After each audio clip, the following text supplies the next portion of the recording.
You can crunch numbers, read examples, and study data. But they say you can't really spot it. Gonna give you another one. Unless you've seen it. Can I get another Coke, please? When they're dosed up, you'll be able to see it. I can show it to you. The doses are shots, and this isn't a bar, it's a classroom with 3 people trying to get drunk. I thought I was fine about 10 minutes ago, and I realized I'm not. You can go ahead and fill me up. Looks like it needs more ice here. And these 2 aren't bartenders. That's not my natural calling. They are instructors with the Department of Criminal Justice Training.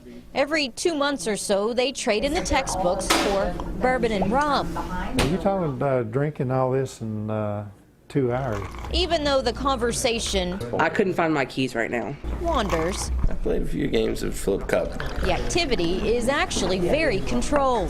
Depending on the gender and the weight of the person determines how much we give them to drink. Each participant has exactly 2 hours to get to a .10 blood alcohol level, All right, at 10 minutes till, we need to finish with our first half. well above the legal limit. We need to get them up high enough where they're not falling down drunk, but they need to be up enough where they're impaired. Halfway through what they call dosing, their blood alcohol is checked. Put your mouthpiece in, blow till I say stop. The doses are adjusted to hit that .10. All right, .092. And we're gonna have to cut him back. The second hour We'll bring out the snacks. is louder. But I'm just trying to figure out which one is a better presidential What do you carry? candidate. Well, I saw it like on Facebook or something. Well, the more they drink, the more talkative they usually get. I have no idea what you're on. Alcohol tends to loosen the tongue on the average person. By the end of the 2 hours, each has had more than a dozen shots of 80 proof alcohol. I feel like a train just hit me. One long continuous breath.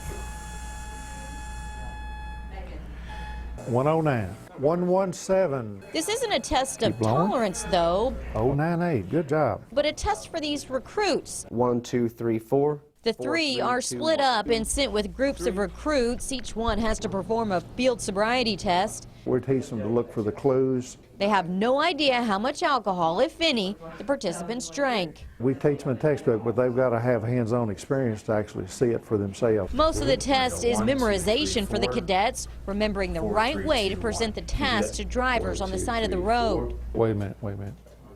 You go backwards, Backwards. not forward. So 31 to 15. But there's one thing, one clue, they say a driver can't overcome if they've had too many drinks. Remember, speed's important. If you go too slow, you'll miss the clues. It's called the HGN test, or horizontal gaze nystagmus test. The involuntary jerking of the eyes, well, it's caused by the alcohol. So we can't fake that, we can't falsify it, we can't pretend like we're doing it. If you watch, you can see the eyes twitching. Yes, sir. Yes, sir. 6 clues. Okay. The clues are all compiled, and the recruits head back to the drawing board to see if they made the right call. Arrest and release. All 3 were arrested, or pretend, a practice with sobering clarity. I'm pretty well tickled with what you all done today.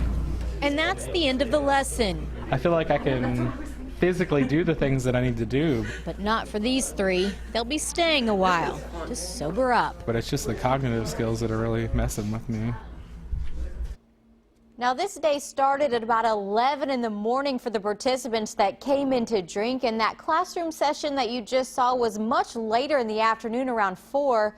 After that, they give them food and wait for them all to completely sober up before they can go home. So it can be a long day, but I will say one of those 3 participants that we saw that day had actually done this test before, so it must not be Oh my. too much not fun. Coming back to do right. it again. They'll do it again. Well, the sad reality is we know that they're going to face this when they get out there on the streets. Yes. But let's talk about this. Can anyone just show up and participate in these kinds of classes for Anyone them? can start the process, and you can go to the Department of Criminal Justice Facebook page to learn more about how to get in it. But also, they do these classes a lot throughout the year. Obviously, there's a lot of recruits coming through, but they don't want to use one person more than a couple of times a year to kind of spread it out a little bit. Quite an inside look today, It was Miranda. very Eye-opening. interesting. Thank you. Thank you.